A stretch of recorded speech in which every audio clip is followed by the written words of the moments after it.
Good evening, ladies and gentlemen. You are most welcome to join us in this edition of the Primetime Newscast on ETV. The first ever senatorial elections in the history of Cameroon has been billed for Sunday, 14th of April 2013. The head of state, Paul Biya, today, in a decree signed and issued, called on potential candidates to be set or ready to go to the polls. And also in this newscast, it has been announced that the reconstruction of the Congo market hit by a fire disaster that was in July 2012 would be due in 24 months. The Minister for the Economy, Planning and Regional Development was here in the economic capital, Douala, today, where he presided over the laying of the foundation stone of the project. Plus, we revisit or take a pause in the government primary school here in Kululu, here in the economic capital, Douala, where pupils are receiving lectures on bare floor. These are major headlines, details and more just in a moment.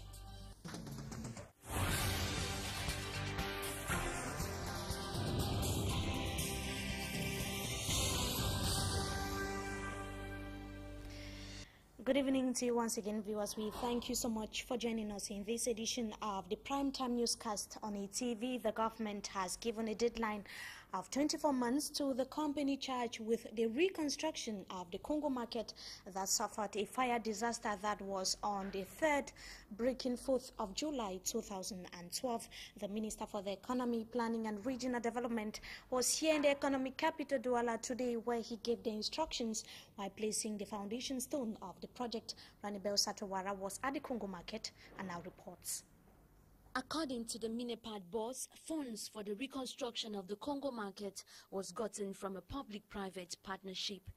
It will consist of 1,000 shops in 2 compartments called Galeni Plaza and Pariso Plaza. According to the manager of the construction company, the Congo Shopping Mall, as it will henceforth be called, would have an administrative department consisting of a health and security center, a 24-hour video security surveillance, fire extinguishers and trash cans placed 50 and 20 meters apart respectively throughout the market. After the laying of the foundation stone, the project, evaluated at about 7 billion francs CFA, was said will be realized within 24 months and be controlled entirely by the SICC Marché Congo management. It's a private person who have decided to use his own resources and invest in the construction of this market. A very modern market, 1,400 big shops, comprising all modern facilities. So what we are saying is that we should modernize our infrastructure.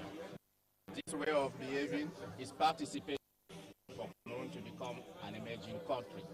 Minister Emmanuel Ngannou Jimesi called on the contractors to respect the project time frame in order that the victims of the July fire incident regain their normal businesses. He equally called on traders of the Congo as well as those of other markets in Douala to employ careful habits so as to prevent undesirable and costly incidents.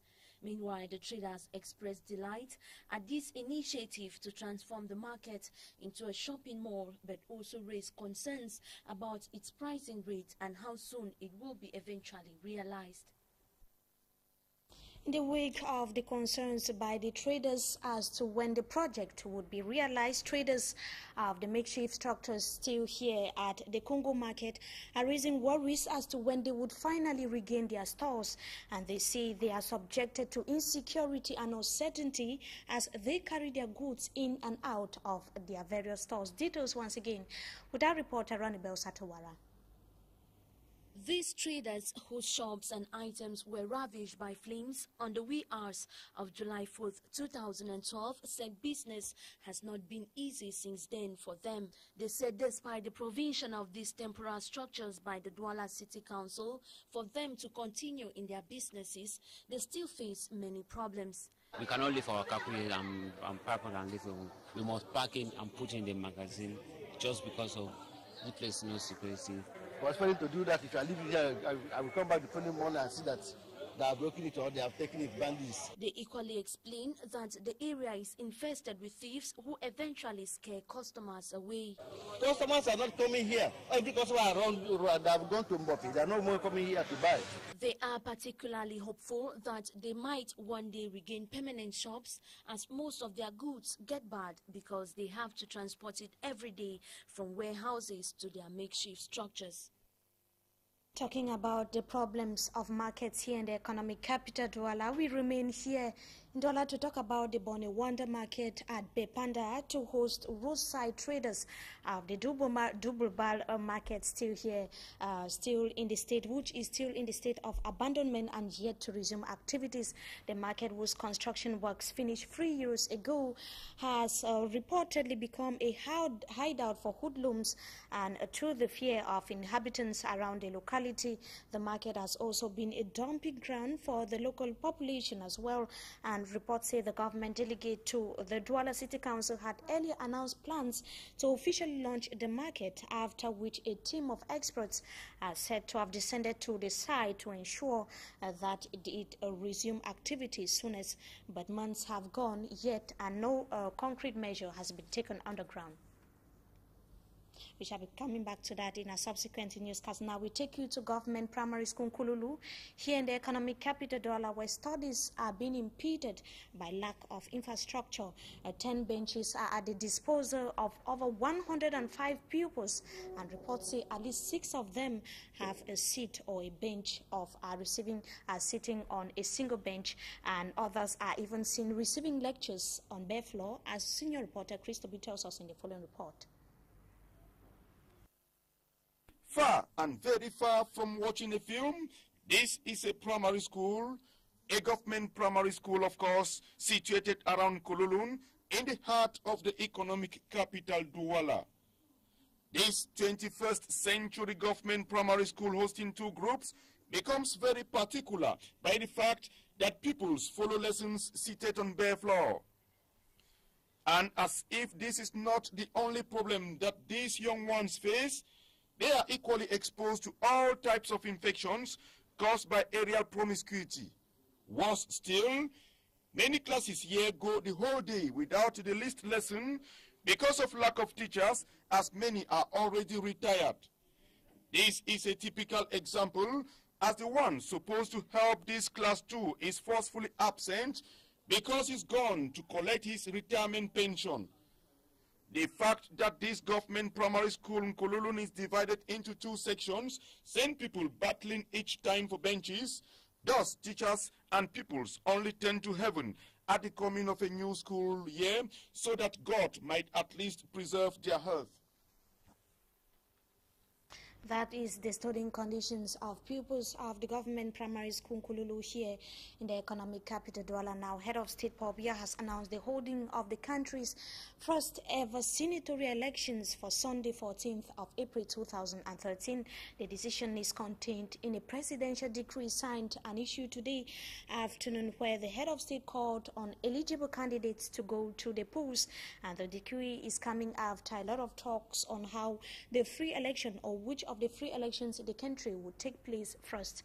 That is the legislative, the municipal, as well as the just announced senatorial elections. We shall be talking more on that in the second part of this newscast. Meanwhile, we talk about the road accident which took place in Obala in the central region of the country, where 2 persons reportedly were confirmed dead, and one of the vehicles transporting the convoy of the Social Democratic Front, Chiani John Fundi, reportedly collided with a bike whose rider and passenger died on the spot. And John Fundi was expected to be received in audience today by Prime Minister, Head of Government Philemon Yang, to discuss on electoral issues.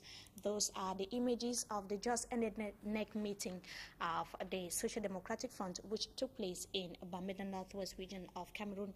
Now, the president and executive president of one of the factions of the UPC political party here in the economic capital Douala today spent their first night at the Dedo Gendarmerie Brigade. They were yesterday arrested for disturbing public peace as they carried out protest demonstrations denouncing the activities of Elections Cameroon.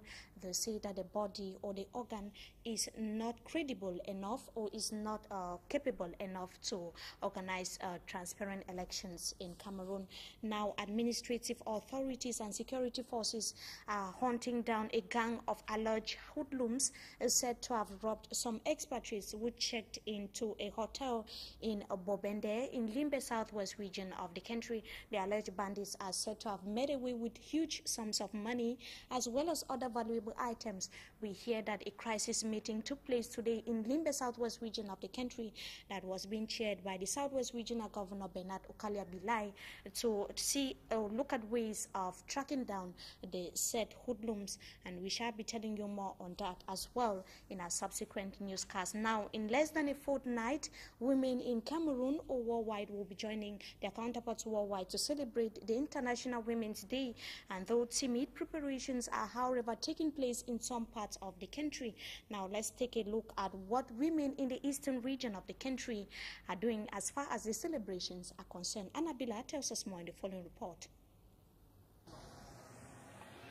Preparations ahead of this year's edition of the International Women's Day can be felt already in the East region. Just like in other major towns, the dresses sewn with the loins locally called kaba are already displayed in markets and other commercial centers. Tailors and seamstresses are busy, but they complain that the loins are scarce in the East. Women are worried over the insufficiency, as most of them make phone calls every day just to be reassured they will have the fabric before March 8.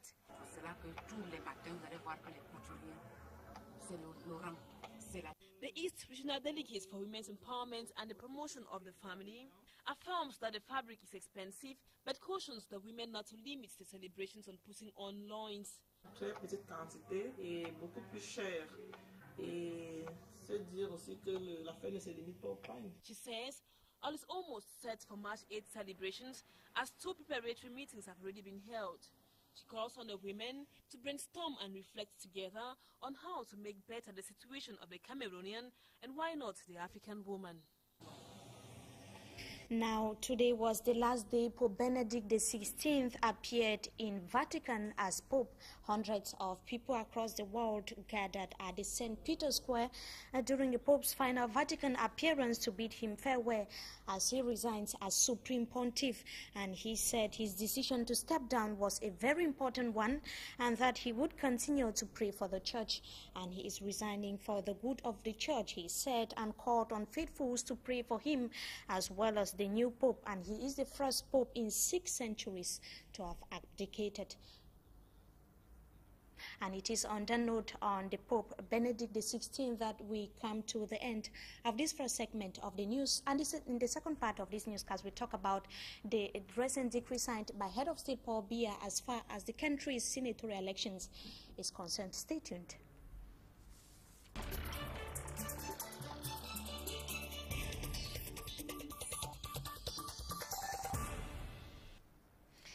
Good evening to you viewers. Once again, we thank you so much for joining us tonight on Talking Point. We are going to be talking about the just signed decree by Head of State Paul Biya, talking about the senatorial elections in the country, which is going to take place on Sunday, April 2000. On Sunday, April, that is going to be in April 2014. And our guest tonight is a barrister at law, Barrister Charles Atanga. Good evening, and thank you so much for joining us tonight. Good evening, Mimi, and thank you to our televiewers. Of course, like I earlier said, the head of state signed a decree saying that the senatorial elections is going to take place on the 14th of April 2013. So what he called on the College of Senators to be, he convened the College of Senators. What does that mean? Of voters, what does that mean? Well, the College of Voters, you know, the senatorial election is an indirect suffrage election. Not every Cameroonian will vote. The Electoral Code provides that you have municipal councillors who vote and you have regional councillors who vote. So far, we do not have regional councillors, and the law says that in the absence of regional councillors, municipal councillors alone all over the national territory will be the electoral college. So the decree of this afternoon is convening all municipal councillors to vote on the 14th of April for our first Senate, as it is said. And you know these elections will take place at the divisional headquarters, as the decree says. Coming back to the senatorial elections itself, you see, I am personally disappointed with the decree, but not surprised, because these are tactics used by the regime. And we had clamored, the SDF had clamored and written to the president and gave concrete reasons why it was proper to organize senatorial elections after municipal elections. The first reason was that the mandate of municipal councillors is in its prolongation, and it is not serious to take people who are one leg out, one leg in, to vote an important chamber of the legislation, because the Senate is the upper house of the legislation. Because the effect that the Senate has is that the National Assembly may vote a law and the Senate overrules. So when you take people who are on their way out, that's the first thing, to then vote people who will tomorrow overrule a new parliament which should come in the next few months, it isn't judicious for a country. That's the first reason. Then secondly, these municipal councillors are a product of an election which was largely criticized for being poorly organized in 2007. And the head of state himself accepted or acquiesced to this because of the reforms that he now introduced in the electoral system. For example, biometric registration. So, if you accept that people were poorly elected some 6 years ago, and then you make efforts, as he seems to be doing, for people to be properly elected, and then you go and take those who were poorly elected to elect an important chamber of the legislation of a country, we can only see behind it a smokescreen Senate that will come out by the end of April. And these are all tactics of the regime, because we know them. That's why I said we're disappointed but not surprised. You're saying that they are not serious. Do you mean that they are not going to produce the expected? They are not going to produce the expected result as far as you know. First of all, the election is open for 70 members. That's 7 from each region, and then 3 from each region are appointed by the head of state. You understand? And then we know that from the 2007 elections, poorly organized as every other election in Cameroon with massive fraud, most councillors are of the ruling party. So we'll find ourselves in a situation where the ruling party will have at least 90 to 95%, if not more, of the senators. You understand? And these will be people voted by councillors poorly elected 6 years ago. And then you go now to those the head of state shall appoint. In the past, even in Onel and Elekam, institutions to conduct elections, he has appointed his party stalwarts. There's nothing that indicates that the 3 members he has to appoint from every region will not also be his party. So Cameroonians should not be surprised to find a Senate of purely CPDM, in fact, all CPDM.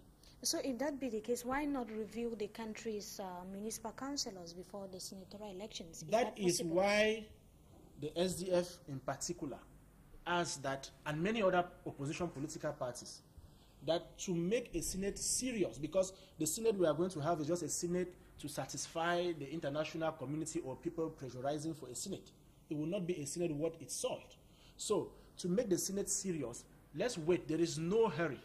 The Senate, like I said at the beginning, first of all, has the Electoral College comprises municipal councillors and regional councillors. We are not even talking about regional councillors. This is an institution, the regions were created by the 1996 Constitution. We never had regional councillors, and we don't know when they will come. So even if we don't know when regional councillors will come, at least there are municipal councillors, and their election is imminent. Their mandate was postponed to July, August 2012 and 13.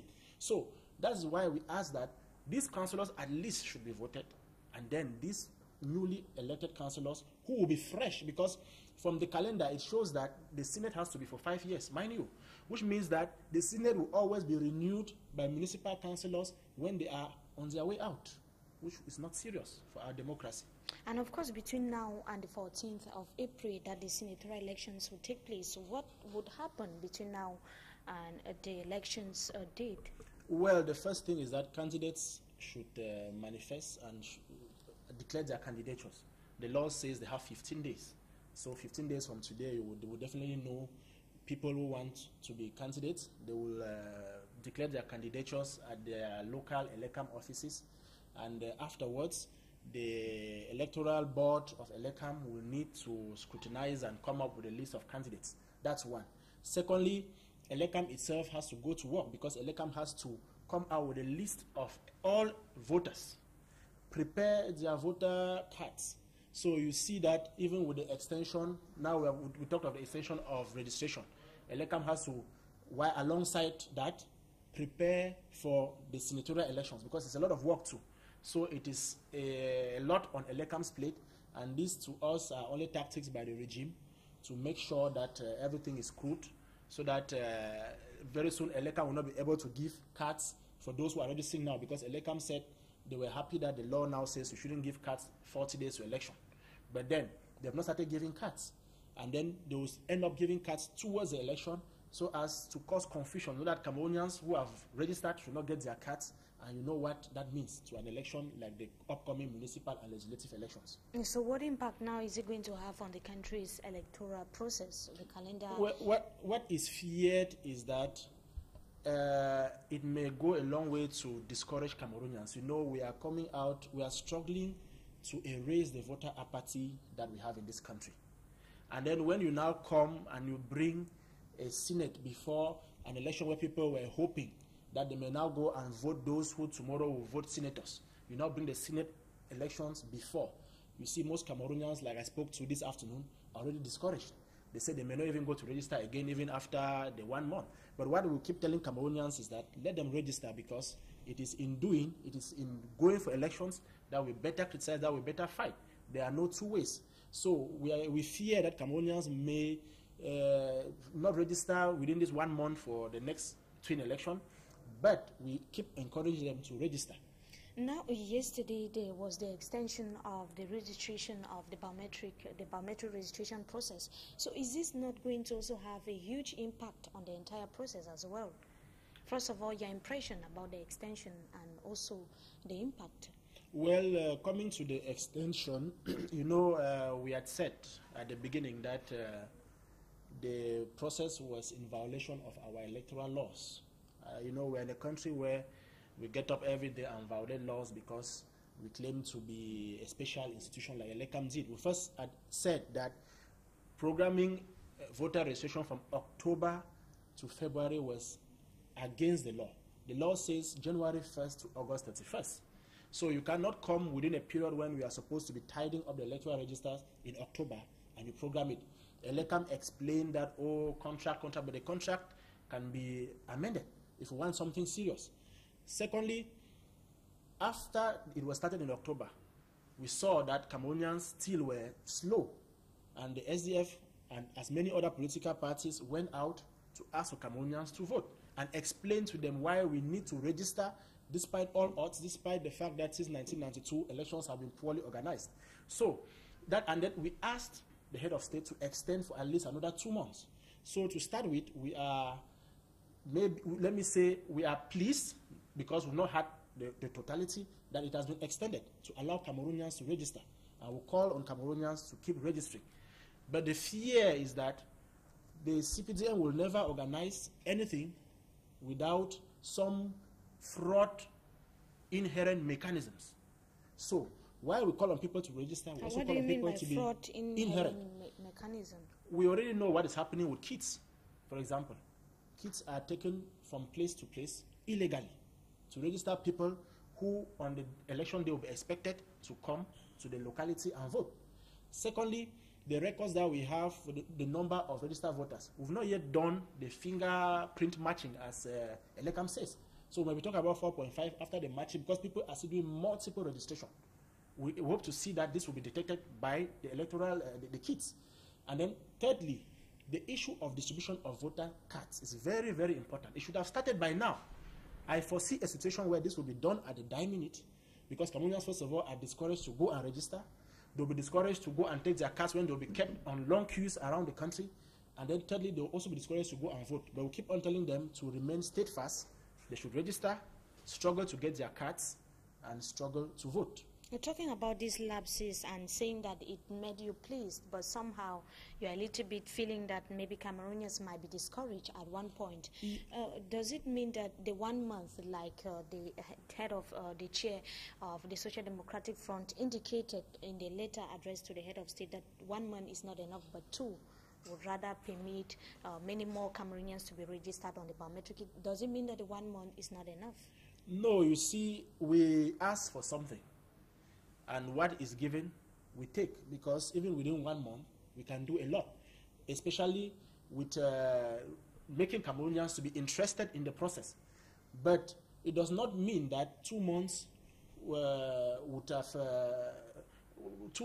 have been the best from what we asked, judging from the fact that maybe the elections should be organized before the end of the mandate, the prolonged mandate. So what we think is that the law in itself should have been respected from January to August. Maybe, since the elections may come in around June, July, or August, maybe that is why they try to reduce. And we see as that even if we try to reduce, if we give 2 additional months to end in April, we'll still have enough time to prepare for elections at the end of July, for example. Okay, now I think that we have taken a look at the elections, the extension of the biometric registration of voters, and as well as the senatorial elections. And of course, what is probably the Social Democratic Front, what's going to be the plan ahead as far as the new announcement on the senatorial elections is concerned? Well, I cannot say for sure because we've not yet had a NEC meeting to decide. Because there will definitely be a NEC meeting to decide on whether the party should participate or not. But going from recent experiences where the party has decided not to boycott any election because boycott has proven to be of little help, because we have in front of us people who don't care, who don't listen. If not, all what Cameroonians asked for concerning these senatorial elections would have at least been heard. So the impression I have is that the party may, I say may because there's no formal decision, go for senatorial elections. Because if we want to promote a culture of back to elections in Cameroon, I think it would be proper for us to go for these elections. So are you meaning the chairman of the Social Democratic Front or the party itself? No, the party should. It is true that participation will mean little or nothing because we know the results at the end. But it is our wish to have at least a voice or voices in the Senate, because it is, like I said at the beginning, it's a very, very important chamber of our legislation. It's an upper house of our legislation. Thanks so, indeed, no matter Barrister Charles Atanga. We thank you so much for joining us tonight on Talking Point, and hope to have you some other time again. Thank you too, and thank you to our listeners. Thanks indeed, viewers. We thank you so much for watching. We have come to the end of this edition of the Primetime Newscast on ETV. Have a wonderful stay in the company of our programs, and good evening to you all.